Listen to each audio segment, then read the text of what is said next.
Long years of darkness and blood have passed since Commissar Yarrick was first hailed as a hero of the Imperium.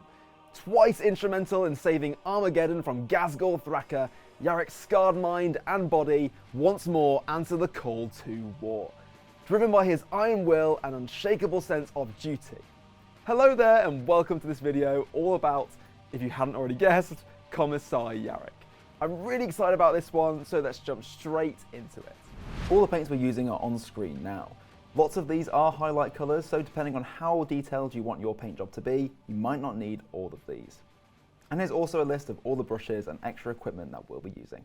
So before we get started, our mini first needs an undercoat. We've gone with an undercoat of Chaos Black Spray. The main colour on Yarrick is his black coat, so this is a great starting point. Speaking of which, with the undercoat out the way, our first stage is to base coat all the areas that we want to be black using Abaddon Black. So that's the coat, hat, weapon casing and boots. This may seem a little strange considering all these areas are already black, but all we're doing here is just looking to cover any areas where the spray may have missed.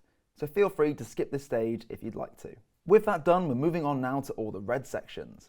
There's quite a few of these to pick out, so check the box art for help if you get stuck. So there's Yarrick's iconic power claw, the power pack for it, the collar, the hat, inside of the cloak, the cloth around the waist, and also the sword handle. Take your time and work your way around the whole model until you're happy. When you're finished, you should have something that looks like this. Next, let's base coat all the silver areas using Leadbelcher. You'll need several thin layers of this for a nice smooth coat. Once again, there's quite a few areas to pick out here, so just keep your eyes peeled and don't forget about small details like Yarrick's augmented Bale Eye. With that done, next we're picking out the trousers and all the leather sections using Mournfang Brown. We've added quite a few base coats to our model now, so just be extra careful around your other base coats. Once you're happy with the Mournfang Brown, we can move on to the last couple metallic base coats. Firstly, Retributor Armour for the sword hilt, the shoulder pads and any other gold areas across the model. And then for all the bronze areas like this buckle and this piece on the power pack, we can use Balthasar Gold. You will need several layers of this for full coverage. And with that done, before we move on to the next stage, let's quickly change our paint water so we don't get any pesky metallic flakes into our other paints. Up next is Corax White.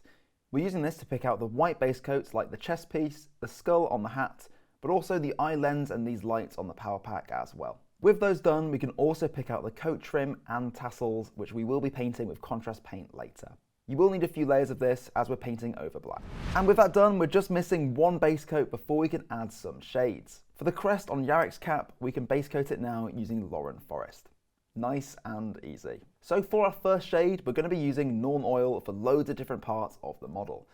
Firstly, let's recess shade the red and leather areas. This can be a little fiddly, but just take your time and you can always go back to your other base coats if you need to tidy up. Once you're finished with those recess shades, apply an all-over shade to the Leadbelcher and Balthasar Gold areas. And then also to the Corax White chest piece and the Loren Forest crest, but for these brighter base coats, mix in some Lahmian Medium first to make the shade more subtle. And with that done, Yarrick's really starting to shape up now. All that's left is to shade the gold, and then we can move on to painting the face. So for all the Retributor Armour, let's shade it now using Ghazghkull Fur contrast paint. Just thin it down a little first with some Lahmian Medium. The more you thin it down, the more subtle the shade will be, so just use your own judgment. Awesome, with that done, Yarrick is pretty much fully base coated and shaded. All that's missing is the face and the left hand. So for the face, let's start with a base coat of Rakarth Flesh. Thin this down a little more than you normally would. We want to avoid creating any unwanted texturing, so just build up a solid coat with several very thin layers. Before we move on to shading, let's quickly paint the eye. Let's start by blocking in the whole thing with Abaddon Black. And we're doing this now so that we can tidy up any mistakes afterwards if we need to. To finish it off, let's just add a tiny bit of Corax White on either side of the eye like so.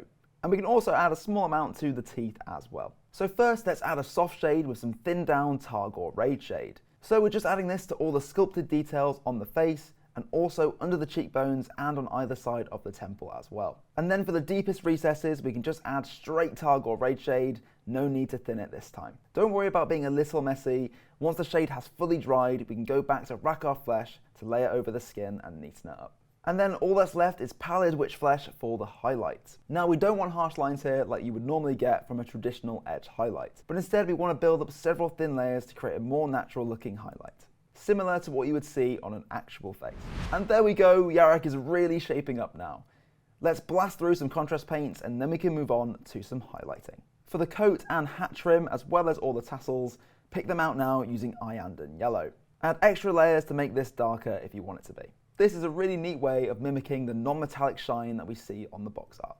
With that done, all that's left is to paint the eye lens and the bottom light of the power pack with Blood Angels Red, and then finish up by painting the other light with Striking Scorpion Green. And blammo, a fully base coated and shaded Yarrick. At this point, you could skip straight to basing and call your Commissar Yarrick finished. But if you want to take your paint job up a notch, stick around for some quick highlights. So first up, let's highlight Yarrick's coat and hat using Skavenblight Dinge. If you make any mistakes here, feel free to go back to Abaddon Black to tidy up. And to take these areas a step further, we can add a second highlight to all the raised edges and areas using Stormvermin Fur. A little of this goes a long way. For all the red sections, including that awesome power claw, we can highlight them firstly with Wazdakka Red, and then if you do want to take it up a notch, use Squig Orange on the very sharpest points. And with that done, that's the two main areas of the mini highlighted. For the leather details, we can use Baneblade Brown. You could stipple this on for a weathered and worn effect. For all the black sections, firstly use Dark Reaper, and then finish up with Thunderhawk Blue on the corners and most raised edges. For all the metallics, so that's the gold, bronze and silver, highlight them all with Stormhost Silver. This is a really bright silver, so will work as a highlight on pretty much any metallic you want. For all the tassels and coat trim, we can apply a dot highlight of Corax White. Less is definitely more for this one. And then finally, Rakarth Flesh for the crest on the hat. Again, less is definitely more here. And there we are, all that's left is Yarrick's base, and you can obviously paint this to match the rest of your Astra Militarum army. But we're starting by base coating the rubble using Stormvermin Fur, and then shading it all over with Norn Oil. Once that's dry, we're applying the aptly named Armageddon Dust texture paint, shading it with Seraphim Sepia, dry brushing it with Screaming Skull, and then finally painting the base rim with Steel Legion Drab. And there we are, with that done, the mighty Commissar Yarrick returns, answering the call to war upon Armageddon once again. I've absolutely loved painting this guy, and I hope you have as well. Well, that's all from me. Thanks for watching this video. In the meantime, if you are looking for more tutorials, go straight to warhammercommunity.com for all the latest Warhammer news and content. Thanks again for watching. See you next time. Bye bye.